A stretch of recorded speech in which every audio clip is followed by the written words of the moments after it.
Hi everyone, today we have moved in a new lecture and in this lecture we will cover some new topic with new ideas and new concepts. But topic वगैरह ये सब मैंने already आपको से cover कर दिया था। मैंने प्रीवियस क्लासेस में भी ऑलरेडी मैंने आपको से सिखाया हुआ है। आज के इस क्लास में और आज के इस लेक्चर में मैं आपसे बहुत सारे क्वेश्चंस के ऊपर डील करूंगा, जैसे कि very short answer type questions. In the previous classes we have learned one the first 20 questions of which is based upon the very short answer type questions, but now it's time to move on to 21st questions and then so on. Okay, all right. देखिए हमारे पास questions ये जो 20 देख रहे हो यहाँ तक हमने कवर कर लिया है। कौन से लेक्चर में? तो इन the previous lecture, and the name of the lecture that is the lecture previous lecture. All right, बाकी तुम देख लो कि कौन सा लेक्चर है वो। यहाँ तक हो चुका है, किसी को कोई दिक्कत नहीं होगा? नहीं होगा। नेक्स्ट क्वेश्चन कि which is the first step in the cultivation of crop, यानी कि जब आप कल्टीवेशन ऑफ क्रॉप कर रहे हैं, फसलों का खेती कर रहे हैं या फिर किसी भी चीज को खेती करते हो, तो सबसे पहले आपको क्या करना पड़ता है? एग्रीकल्चरल प्रैक्टिसेस में सबसे पहला स्टेप, सबसे पहला चरण, सबसे पहला पड़ाव क्या था? बोलो, कोई लड़का बताइए क्या थे? प्रिपरेशन ऑफ सॉइल, कि सबसे पहले भैया मिट्टी को क्या करो? तैयार करो। All right, all clear. तो इसीलिए हमने इसका जो करेक्ट आंसर है वह प्रिपरेशन ऑफ सॉइल लिखा है। क्यों? क्योंकि वही पूछा गया है कि कल्टीवेशन ऑफ क्रॉप, यानी कि फसल लगाने के लिए सबसे सर्वप्रथम एंड सबसे पहले आपको क्या करना होगा? तो हमें सॉइल को, मिट्टी को तैयार कीजिए। ठीक है, चलिए कॉन्सेप्ट क्लियर होगा। Next question, that is the question number 22। For what purpose is हो यूज्ड? हो का किस लिए इस्तेमाल करते हैं हम लोग? तो बताया था हो क्या भैया? तो एक प्रकार का हल ही है। तो हल है, तो हल को खेत को जोतने के लिए इस्तेमाल होता है, जिसे इंग्लिश में प्लॉगिंग का नाम देते हैं। तो ये प्लॉगिंग हो जाएगा करेक्ट आंसर जी। चलिए, ये क्वेश्चन नंबर 22 कंप्लीट होता है obviously, yes. Next question, that is the question number 23। The question number 23 asking that कि name the implement used in sowing, यानी कि सोविंग करने के लिए, ये दैट मीन्स कि सीड को बोने के लिए, बीज बोने के लिए खेतों में हमें कौन सा इम्प्लीमेंट की जरूरत पड़ती है या फिर कौन सा इम्प्लीमेंट का इस्तेमाल करते हैं? तो क्या होगा correct answer? That is the seed drill, यानी कि हम लोग सीड ड्रिल का इस्तेमाल करते हैं बीज को बोने के लिए। मैंने आपको सीड ड्रिल के बारे में बहुत डिटेल से एक्सप्लेनेशन दिया है इसी चैप्टर, पर्टिकुलर चैप्टर में, जिसका नाम है crop production and management. Alright, I hope कि तुमने उस समय देखा होगा। अगर तुझे याद हो तो मैंने सीड ड्रिल का बहुत सारे एडवांटेजेस के बारे में भी बताया था, और मैंने ये बताया था कि सीड ड्रिल से बीज को बोना चाहिए, हाथ से नहीं बोना चाहिए। All clear? Obviously yes. तो correct answer is the seed drill. तो question number 23 is completed. Next question, that is the question number 24. The question number 24 asking that कि name the practice used for cultivating paddy, यानी कि paddy that means कि धान को खेती करने के लिए हम लोग क्या करते हैं? कौन सा एग्रीकल्चर प्रैक्टिसेस का इस्तेमाल करते हैं? या फिर एग्रीकल्चर प्रैक्टिसेस तो नहीं पूछा, लेकिन ये पूछ दिया है कि आखिरकार क्या खास है जो बाकियों क्रॉप से हम लोग कुछ अलग करते हैं इसी धान को के खेती जब कर रहे हैं तो। ठीक है, तो बोलो। नहीं पढ़ाए थे आपको? एक टर्म पढ़ाया था कि, या फिर नहीं पढ़ाया तो एक चीज तो जानते ही हो कि पहले कि धान को लगाने के लिए क्या करते हैं कि पहले मोरी हम लोग क्रिएट करते हैं, सो कॉल्ड मोरी वगैरह। उसको एक प्रकार का बंडल तैयार करते हैं और फिर वन बाय वन कर करके एक इतना 12, 14, 15 का एक गुच्छा ले करके हम लोग उसको जमीन में गाड़ते हैं, जिसको सो कॉल्ड पारोपा इन हिंदी। ठीक है, अपने पेरेंट्स या फिर दादाजी या फिर दादी जी से पूछिएगा तो वो बता देंगे कि पारोपा होता क्या है। ठीक है, ताऊ अंकल कोई भी हो पूछ लीजिए करो। ठीक है, तो ये सिखा रहा हूँ जी कि ये जो चीजें हैं वो उसे इंग्लिश में क्या कहते हैं? तो ट्रांसप्लांटिंग या फिर ट्रांसप्लांटेशन का नाम देते हैं। देखिए, ट्रांसप्लांटेशन का आपने नाम सुना होगा, बट ट्रांसप्लांटेशन भी वही होगा जो ट्रांसप्लांटिंग होगा। ठीक है, यहाँ पे और करके लिख भी सकते हो, कोई दिक्कत नहीं है।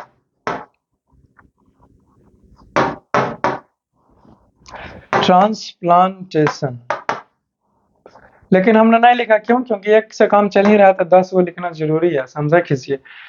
ठीक है, तो बट मैंने ट्रांसप्लांटेशन इसलिए नहीं लिखा क्योंकि अगर ट्रांसप्लांटेशन लिखते हैं तो शायद आपके मन में कुछ और भी ख्याल आएगा, लेकिन अगर ट्रांसप्लांटिंग लिखते हैं तो थोड़ा बहुत प्लांट वगैरह सबसे मिलकर जुलता आता है, इसीलिए आपको लगा कि नहीं इसी के लिए इस्तेमाल किया, इसीलिए आप मैंने हमेशा ट्रांसप्लांटिंग का ही इस्तेमाल किया, तो आप भी ट्रांसप्लांटिंग ही लिखो। ठीक है, समझ गया ना? तो ट्रांसप्लांटिंग क्या हुआ? तो तो किसी भी बीज को बोते हैं एक फील्ड में, ठीक है जी, और उस फील्ड में से निकाल करके जब वो छोटा छोटा पौधा हो जाता है, तो उस पौधे को उखाड़ करके फिर से हम लोग दूसरा दूसरा कोई फील्ड में लगाते हैं, तो इसी टर्म को हम लोग क्या नाम दिए हैं? तो ट्रांसप्लांटिंग का नाम दिए हैं। कॉन्सेप्ट क्लियर होता है? Obviously yes. चलिए, यहाँ तक किसी को कोई कंफ्यूजन है? नहीं होगा तो आप क्या करो, आप 24 क्वेश्चन दैट मीन्स कि आप 20 तक तो लिख ही चुके हो, अब 21 से 24 तक ले क्या कीजिए, आप इसे नोट कर लीजिए। ठीक है, देख लो, इसे नोट कर लो। ठीक है, चलिए, नोट कर लिया होगा, अब आगे बढ़ सकता हूँ। किसी को कोई समस्या, कोई दिक्कत तो अभी बोलेगा, नहीं है? चलिए, ये स्विचेस को ऑन हो गया और ये मूव किया नेक्स्ट पेजेस में। ठीक है जी, तो अब देखते हैं क्वेश्चन नंबर नेक्स्ट क्या है हमारा। Question number next, that is the 25 question number, asking that कि name the two types of substances which are added to the field and one which cannot and one which cannot। ठीक है भैया, हमको ये थोड़ा सा माइंड वाला चीज है, ठीक है ना, थोड़ा सा ट्रिकी क्वेश्चंस बना दिया गया है। ऐसा नहीं कि क्वेश्चन बहुत ज्यादा हार्ड बना दिया गया, हाँ, बट थोड़ा सा ट्रिकी है, यानी कि जो भी बच्चा अच्छे से पढ़ा होगा, पूरे चैप्टर्स को, मेरी बातों को सुना होगा हर एक लेक्चर में, तो वो आसानी से क्वेश्चन को डील कर सकता है। अब देखिए क्वेश्चंस क्या है। क्वेश्चन कुछ इस प्रकार से पूछ रहा है आपसे कि भैया आप एक मुझे बात बताओ, दो हमें कुछ ऐसा चीज का नाम बताओ जिसे हम लोग क्या करते हैं, फील्ड में दे सकते हैं, ऐड कर सकते हैं, लेकिन एक ऐसा चीज का नाम बताओ जिसे हम लोग फील्ड में रख भी नहीं सकते हैं, नहीं लगा सकते हैं। तो मैन्यूर और फर्टिलाइजर फील्ड में हम लोग देते हैं क्योंकि हमको और प्रोडक्शन चाहिए, लेकिन बीट्स, सो कॉल्ड बीट्स, ठीक है, बीट्स खरपतवार वगैरह ये सब रिमूव करेंगे, बीट्स को लगाते नहीं है हम लोग, और तो और हो जाता है तो उखाड़ के फेंक डालते हैं, तो बीट्स को हम लोग नहीं लगा सकते, ठीक है, और नहीं रख भी सकते हैं, लेकिन मैन्यूर्स और फर्टिलाइजर को, ये दो ऐसा सब्सटेंस है जिसे हम लोग फील्ड में लगा भी सकते हैं, आई मीन दूसरे इधर की डाल सकते हैं, ठीक है, लेकिन बीट्स को हटाएंगे, उखाड़ के फेंक देंगे। तो वही चीज मैंने यहाँ लिखा, तो देखो तो कितना ट्रिकी था, यानी कि सोच करके इंसान इसका आंसर देना था कि नहीं देखना। वही लिखो कि manures and fertiliser are the two name of the substances.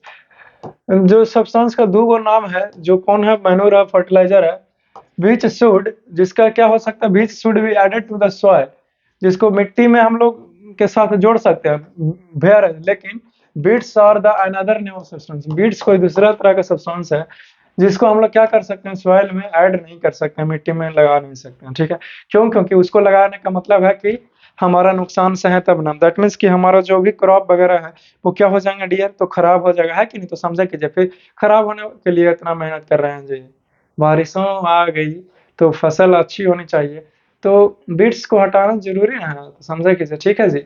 I hope कि तुमने समझने का प्रयास किया होगा इन्हीं सारे चीजों के बारे में बातें करते हुए, ठीक है। अब आगे नेक्स्ट क्वेश्चन की ओर बढ़ सकता हूँ। तो आप चाहे तो आप क्या करो, आप लिख ही सकते हो, जैसे कि मैं हट गया साइड, बट मेरे एक्सप्लेनेशन देने के बाद ही लिखना। क्वेश्चन नंबर 25 कंप्लीट होता है, किसी को दिक्कत, कोई समस्या नहीं होगा, चलिए अच्छी बात है।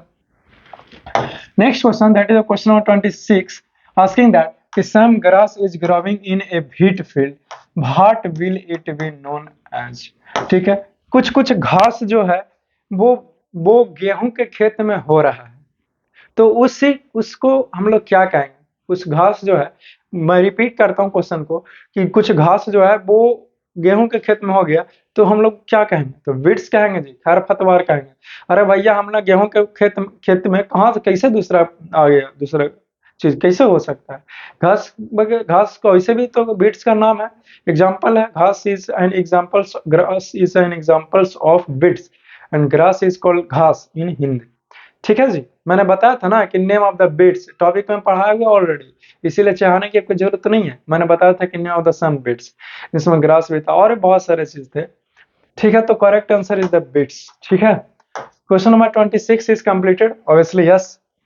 चलो नेक्स्ट क्वेश्चन की ओर मूव कर सकता हूँ ना? हाँ जी, question number 27 asking that name one crop which can tolerate a standing water loss in the field, alright, and one which can not.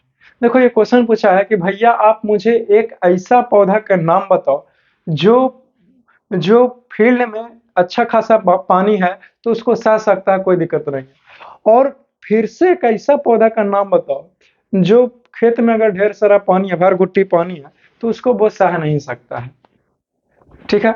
तो पाइडी, धान का नाम सुना होगा। धान जो है वो अच्छा खासा पानी रहता है खेतों में, तभी हम लोग क्या करते हैं, धान को लगाते हैं, अदरवाइज नहीं लगाते हैं। तो राइस यानी कि paddy crop is an example that can tolerate the standing water in the soil. Field में अगर पानी अच्छा खासा है, इतना इतना अंदर तक लिहाज जा सकता है, पानी में डूब सकता है, तो भी वो क्या करेंगे, पैडी क्रॉप्स जो है वो सहल है, क्योंकि उसको पानी में ही होना अच्छा लगता है, ठीक है। बट जो हमारा व्हीट्स वगैरह ये सब हो गए, दैट इज द कॉल्ड गेहूं इन हिंदी, ठीक है। तो गेहूं जो है वो नहीं सह पाएगा। All right, all clear. तो वही हो जाएगा एग्जांपल्स के रूप में भी, और वही हो जाएगा, ठीक है। तो मैंने यहाँ पे ऑलरेडी लिख रखा है, देख सकते हो कि पैडी क्रॉप दैट मीन्स कि rice crop is the name of one crop, ठीक है, विच टोलरेट, जो क्या कर सकता है, सह सकता है standing water, water lodging in the field, ठीक है। लेकिन वेयरएज ग्राम यानी कि चना, कोई बात नहीं, मैंने व्हीट का एग्जांपल लिया और यहाँ पे जो है वो चना कह दिया गया, तो एक और एग्जांपल बढ़ाया, चल, लेकिन वही चीज है, ग्राम यानी कि chana is the name of another crop which can not tolerate the standing water इनके waterlogging in the fields, in the fields, ठीक है जी।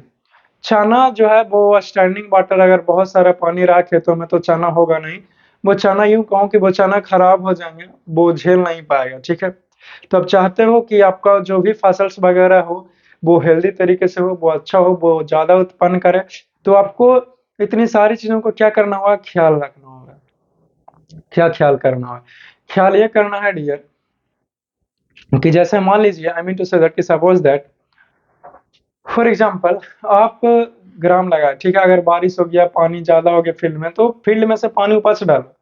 लेकिन अगर धान लगाए हो आप, खेत में पानी जो है वो कम हो गया, तो फिर पटा डालो, इरिगेशन करो, ठीक है, क्योंकि मेंटेन करके रखना। तो ये सब चीजों को एज ए फार्मर्स आपको जानना चाहिए। हाँ, मुझे पता है कि आप फार्मर नहीं हो, क्या हो, आप स्टूडेंट है, बट हैं तो इस भारत माँ के ही बेटे, तो उसके होने के नाते हमको जानना चाहिए कि इतनी सारी चीजों के बारे में जानकारी तो होनी ही चाहिए, ठीक है।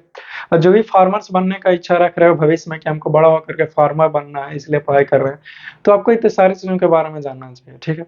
एग्रीकल्चर में बहुत सारे कोर्स करते हैं, डिग्रियां करते हैं, तो इतनी सारी चीजों को अभी से ही आपको जानना चाहिए।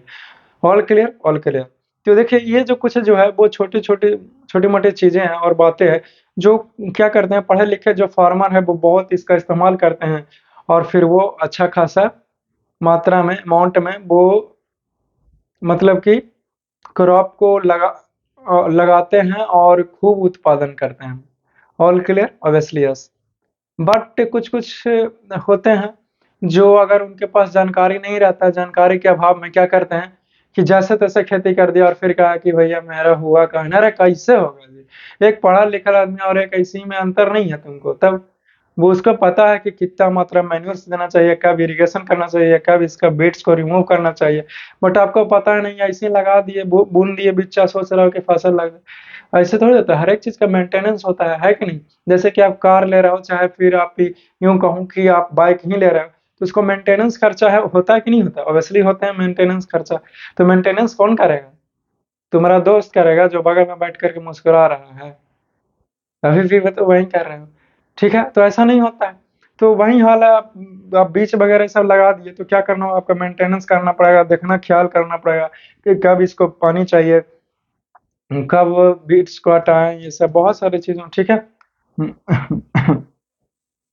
Next question, that is the question number 28, asking that कि which is the best time for the removal of beets. यानी कि भैया, अगर अगर बीट्स को हटाने का सबसे बढ़िया समय कौन सा है? तो यहाँ पे, तो बीट्स को सबसे हटाने का बढ़िया टाइम है कि जब वो फ्लावरिंग कर रहा हो, जब वो फूल जो है उसमें से निकालने वाला हो, उसी समय उस बीट्स को हटा दीजिए। This is the best time. All clear. देखिए, यहाँ पे मैंने लिखा भी रखा है, लिख भी रखा है, ये क्वेश्चन 27 तक कंप्लीट होता है ना। लिखा हूँ कि the best time for the removal of weeds is before they produce flowers and seeds. कि भैया आप चाहे तो इसे लिख लो, ठीक है, लिख लिया कि बीट्स को कब हटाइए, तो उससे पहले कि वो बीट्स फ्लावर में तब्दील हो जाए, फ्लावर भी देना स्टार्ट कर जाए, और बीज भी स्टार्ट कर दे जर्मिनेट करना, उससे पहले ही आप उसको क्या कीजिए, उखाड़ के फेंक डालो, नहीं तो फिर और अपना जनसंख्या बढ़ा लेंगे, अमाउंट बढ़ा लेंगे। आप इसे नोट कर लीजिए, if you wants you can write it, ठीक है। आई होप कि तुमने इतनी सारी चीजों को लिखा होगा और समझने का प्रयास किया होगा, तो आगे बढ़ सकता हूँ ना, किसी को समस्या हो रहा है नहीं ना? चलिए, वेरी गुड। चलो, let's go to the next pages. चलिए, next question, that is the question number 29, and the question number 29 is asking that, question number 29 में है कि name two methods of irrigation which conserve water. हमको दो ऐसा तरीका बताओ इरिगेशन करने का, दो मेथड ऐसा बताओ जिससे जिसका इस्तेमाल करके हम लोग क्या कर सकते हैं जी, तो पानी को बचा सकते हैं। सबसे पहले तो स्प्रिंकलर मेथड हो जाएगा, दूसरा हो जाएगा drip method, drip irrigation system हो जाएगा, ठीक है।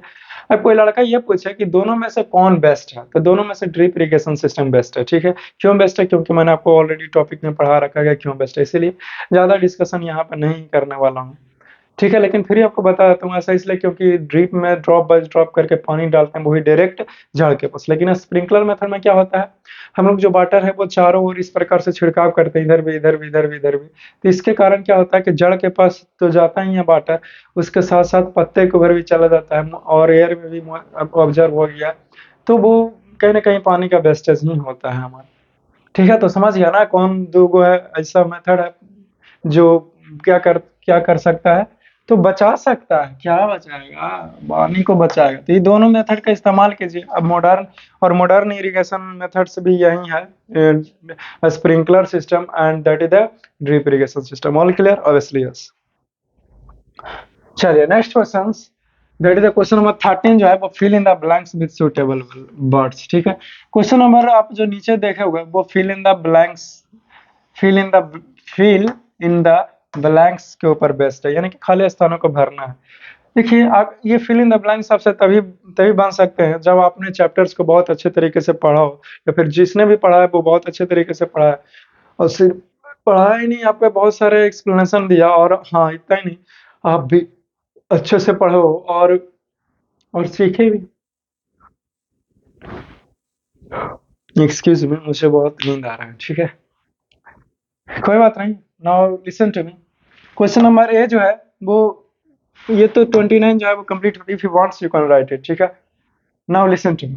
The same kind of plants grown and cultivated on a large scale at a place is called crop. मैंने आपको बताया था कि व्हाट इज क्रॉप, क्रॉप का डेफिनेशन क्या होता है। तो एक ही फील्ड में एक ही प्रकार के क्रॉप लगाया जाए, तो सॉरी एक ही प्रकार के पौधे लगाया जाए तो उसे हम लोग क्या कहते हैं, क्रॉप का नाम देते हैं, ठीक है। और grown cultivated at a place, same kind of plant grown किया गया है, एक ही बड़े लेवल में कल्टिवेटेड किया गया है, ठीक है, एक ही फील्ड में, तो उसे हम लोग क्रॉप का नाम देते हैं। भूल गया क्रॉप का डिफिनेशन, याद है ना। नेक्स्ट बी है, the first step before growing crop is. सबसे पहला क्रॉप लगाने से पहले सबसे पहला स्टेप क्या करते हैं हम लोग, तो प्रिपरेशन ऑफ सॉइल, यानी कि मिट्टी को हम लोग तैयार करते हैं। All right, all right. Next को ये कंप्लीट होता है। क्वेश्चन नंबर सी है कि for growing A crop, crop को ग्रो करने के लिए, लगाने के लिए सफिशिएंट सनलाइट, क्या क्या चाहिए, तो सनलाइट चाहिए, nutrients and water from the soil is essential, ठीक है। पानी से, सॉइल से क्या क्या चाहिए, तो न्यूट्रिएंट्स चाहिए और वाटर चाहिए सॉइल से, ठीक है। कोई लड़का सोचेगा कि नेसेसरी कंडीशन जो है वो क्या हो जाएगा, तो देखेगा यहाँ पे भैया बायल नियन सनलाइट और यहाँ पे कार्बन डाइऑक्साइड और यहाँ पे वाटर भर के चल देगा, जबकि वो गलत हो जाएगा। क्यों? क्योंकि यहाँ पे क्या लिखा गया कि फ्रॉम द सॉइल, यानी कि मिट्टी से हमें प्राप्त होना चाहिए वो चीज। तो वो चीज क्या है जी, तो वो है न्यूट्रिएंट्स है, और दूसरा क्या है, वाटर है। न्यूट्रिएंट्स भी ले लेगा कहाँ से, सॉइल से, और वाटर भी सॉइल से ले लेगा, इसीलिए ये करेक्ट आंसर न्यूट्रिएंट्स और सॉइल और वाटर में लगेगा यहाँ पे, ठीक है जी। तो in this way question number C भी कंप्लीट होगा। डी है कि damaged seeds would on the top of this soil, यानी वहां पे वाटर होगा, आई थिंक सॉइल को काट करके यहाँ पे वाटर कर लीजिए, ठीक है, ठीक है। तो मैंने आपको बताया था कि सिलेक्शन ऑफ सीड में कि एक अच्छे बीज का चयन जो है वो किस प्रकार से करें, कैसे तय करें, कैसे ये डिसाइड करें कि जो बीज है वो अच्छा है और वो हेल्दी क्रॉप्स है। मैंने आपको तरीका बताया था कि क्या करो कि एक बाल्टी पानी लो, पानी में बीज को ना दो, जो बीज डूब गया यानी कि सिंक कर गया इंग्लिश में, तो वो हेल्दी है, अच्छा है। लेकिन जो बीज पानी के ऊपर फ्लोट कर रहा है, दैट मीन्स कि तैर रहा है, वो बीज खराब है। तो ठीक है, तो यहाँ पे लिखा गया कि डैमेज सीड्स यानी कि खराब सीड हो गया, तो वो क्या करेगा, फ्लोट करेगा, यानी कि तैरेगा कहाँ, the top of the water, यानी कि वाटर के ऊपर तैरेगा। समझ गया, तो यहाँ पे फ्लोट बनाएंगे, ठीक है। क्वेश्चन नंबर डी कंप्लीट हुआ। नेक्स्ट ई है कि crop rotation helps in the replenishment of soil with nitrogen. Crop rotation किस लिए करते हैं? क्रॉप रोटेशन करने का एक ही मकसद होता है कि जो न्यूट्रिएंट्स है, फर्टिलिटी है, जो सॉइल का मेंटेन रहे, और खास करके nitrogen, nitrogen that is the part है किसका, एनपीके। तो नाइट्रोजन बरकरार रहे, इसके लिए हम लोग क्या करते हैं, क्रॉप रोटेशन करते हैं। समझ गया, ये कंप्लीट होता है। नेक्स्ट एफ है कि the supply of water to the crops at different intervals is called irrigation. पानी का सप्लाई कर रहे हैं डिफरेंट इंटरवल्स, ठीक है, वहीं तो लिखा है। बट क्रॉप को पानी दे रहे हैं एट डिफरेंट इंटरवल्स, यानी कि अलग अलग चरण में, अलग अलग पड़ाव में, जैसे कि खेत जोतने से पहले देंगे, खेत जोतने के बाद देंगे, क्रॉप लगाने के बाद देंगे, काटने से पहले पानी देंगे। तो that is they called as the irrigation, इसे हम लोग इरिगेशन का नाम दिए। चलिए, कॉन्सेप्ट क्लियर होता है? If you want you can write it. आप चाहो तो आप इसे लिख लो, ठीक है। कॉन्सेप्ट क्लियर होता है ना? आगे बढ़ सकता हूँ जी? चलिए, let's talk about the next pages, ठीक है। चलो, नेक्स्ट है question number G, that is the unwanted crop present in a crop field are called weeds।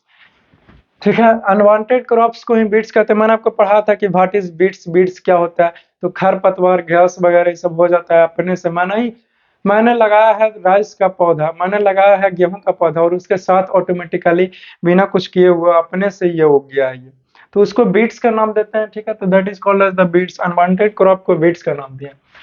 Ji complete होता है ना। Next one, dried neem leaves are used for storing food grains at home. देखिए, ये नीम का पत्ता जो है वो बहुत ही ज्यादा क्या है, इम्पोर्टेंट है, ठीक है। किस लिए इम्पोर्टेंट है? क्योंकि ये नीम का जो सूखा हुआ पत्तियों के क्या करते हैं हम लोग, अनाज के साथ मिला करके बोरे में पैक करके रख देते हैं, ताकि किसी भी प्रकार का फंगस वगैरह सब ना लगे, इंसेक्ट वगैरह से ये बचाता है। क्यों? क्योंकि नीम में ये क्वालिटी होता है, ठीक है। वैसे भी कड़वा लगता है, ये तो बचपन से ही सुन रखा। चलो, ठीक है जी। आई है कि many people living in the areas consumes fish as a major part of the diet. देखो, कोस्टल एरियाज कहने का अर्थ ये हुआ कि वैसा कोई लोग जो क्या क्या है, तो वो समुद्र के पास में रहता हो, ठीक है, पानी वाले इलाके में रहते हो, तो वहां पे सबसे ज्यादा लोग जो है वो भोजन के रूप में क्या करता है, फिश ही खाता है, ठीक है। समझ गया, कॉन्सेप्ट क्लियर होता है। तो आप क्या करो, इतने सारी चीजों को लिख लो, if you want you can write it, ठीक है जी। मैं आगे की बातें करता हूँ, ठीक है। नेक्स्ट क्वेश्चंस देखिए, अब जो क्वेश्चंस है, that is the questions which is based upon the short answer type questions. अब क्वेश्चन जो कुछ भी आने वाला है वो शॉर्ट आंसर टाइप्स क्वेश्चंस है, ठीक है।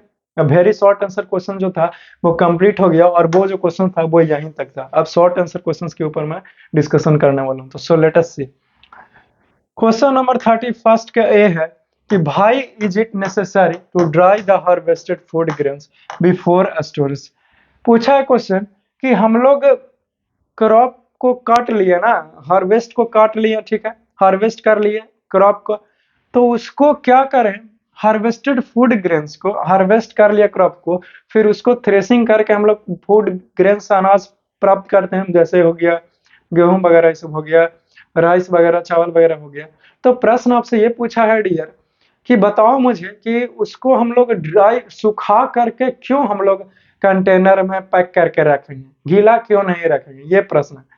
तो देखिए, अगर आप गीला रखते हो तो कोई दिक्कत नहीं है, रख दो, लेकिन एक बात का याद रखें, अगर गीला रखते हैं तो वो खराब हो जाएगा, उसमें इंसेक्ट वगैरह सब लग जाएंगे, वो फंगस लग जाएगा, उसको में वो खराब हो जाएगा, नष्ट हो जाएगा, बिछ जाएगा, वो फसल खाने लायक रहेगा ही नहीं।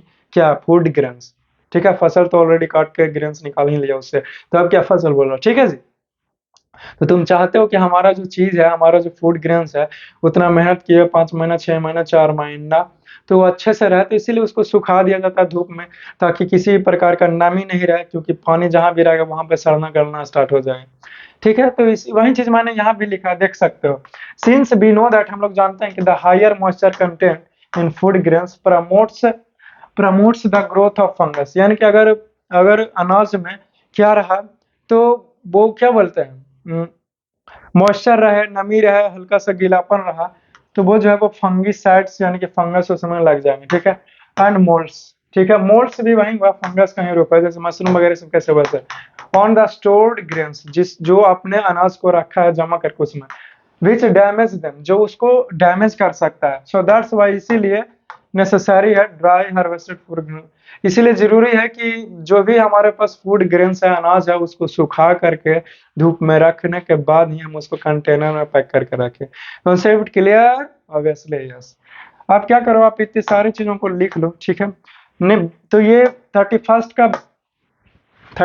का ये जो है वो कंप्लीट होता है। अब बी के ऊपर मैं चर्चा करने वाला हूँ, ठीक है।